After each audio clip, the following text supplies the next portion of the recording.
Hi everyone, welcome back to Fashion Psychology TV. I am the fashion psychologist, Dr. Dawnn Karen, and on today's episode in the Global Posh series, we will be discussing strides in the pro-hijab community and unfortunate setbacks in the natural hair community. Without further ado, let's get into it.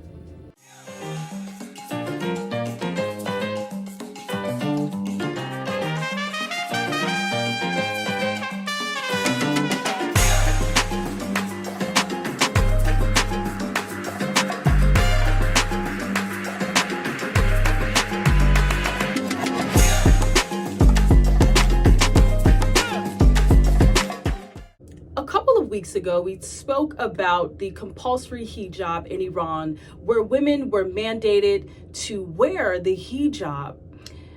If they wore it inappropriately, they would then be targeted, arrested, fined, and imprisoned. Women are still protesting currently, risking their lives in the name of having choice in what they decide to place on their bodies.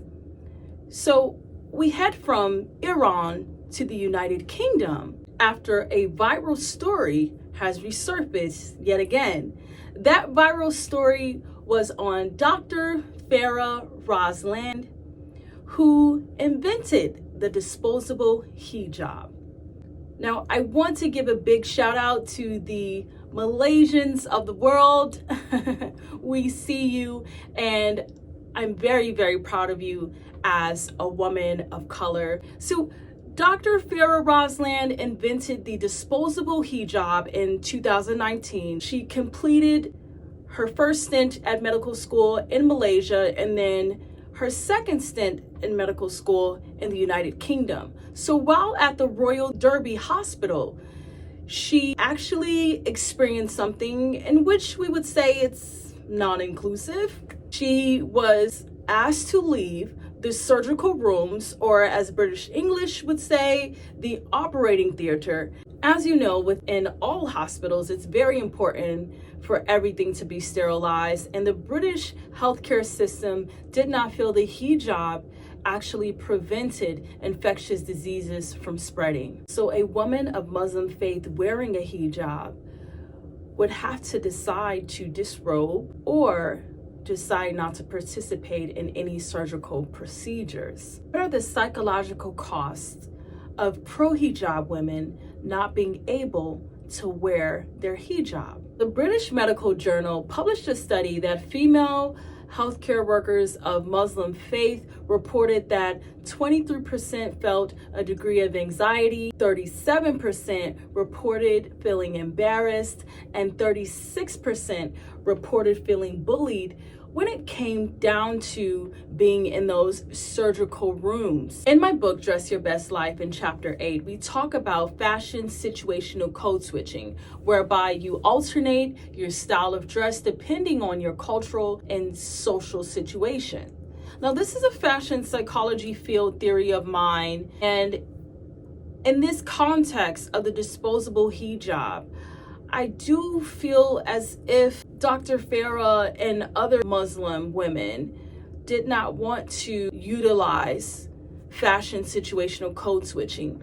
Instead, they decided to employ fashion identity assimilation, whereby you decide to fit your style of dress into a particular social or cultural group. Now, creating the disposable hijab allowed them to effectively employ fashion identity assimilation without losing aspects of themselves. Dr. Farah's invention of the disposable hijab consequently caused the British healthcare system to make changes to their policies and procedures when it comes to dress code within those surgical rooms or operating theaters. Meanwhile, UK nurses are currently on strike due to feeling overworked and underpaid. We wish them the best of luck. Now, speaking of making changes to policies and procedures, more discrimination is happening in the workplace, and this time it doesn't have to do with the hijab, but in the US it has to do with hair. The Crown Act is a law that prohibits race-based hair discrimination, which is the denial of employment and educational opportunities due to hair textures and hairstyles. Recently, the law has been blocked, and we currently have 33 states left to pass this law. Bringing it back to the fashion psychology field, you know the infamous two theories that we already covered: fashion identity assimilation and fashion situational code switching.